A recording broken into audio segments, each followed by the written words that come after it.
Тајната полиција оди во историјата. Од 1 јуни контраразузнавачите ќе работат во нова агенција за национална безбедност. Ова институција нема автоматски да ги преземе сегашните вработени од УБК. Прво ќе се направи чистка, односно оние кои нема да одговараат на профилот на новите работни места ќе добијат отказ, вели министерот за внатрешни Оливер Спасовски на брифинг со новинарите.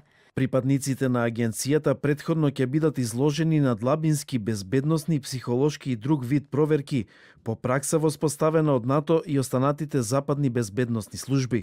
Иако реформска, и оваа агенција ќе биде владина, бидејќи директорот ќе го предлага премиерот, а ќе го назначи владата. Но и за Спасовски и за сегашниот директор на УБК Горан Николовски, тоа не значи злоупотреба на информации за одредени лица, бидејќи за секој чекор на агентите ќе биде информиран јавен обвинител. Работата на агенцијата ќе биде во насока на контраразузнавање, контратероризам, пролиферација, корупција како и повисоки форми на организиран криминал.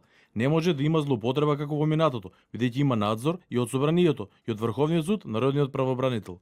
Дали Николовски ќе го наследи и првото столче во новата агенција за национална безбедност или пак некој друг агент одговора на тој профил, Спасовски не сакаше да каже. Вели тоа е работа на премиерот Зоран Заев.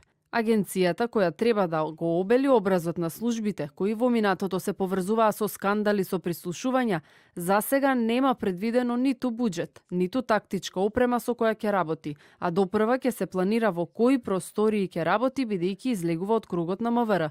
Контраразузнавачите сега ги губат полициските овластувања и нивната улога е единствено прибирање на информации. За да почне да функционира агенцијата, чија цел е заштита на уставниот поредок, потребни се 80 пратеници и од власта и од опозицијата да дадат зелено светло.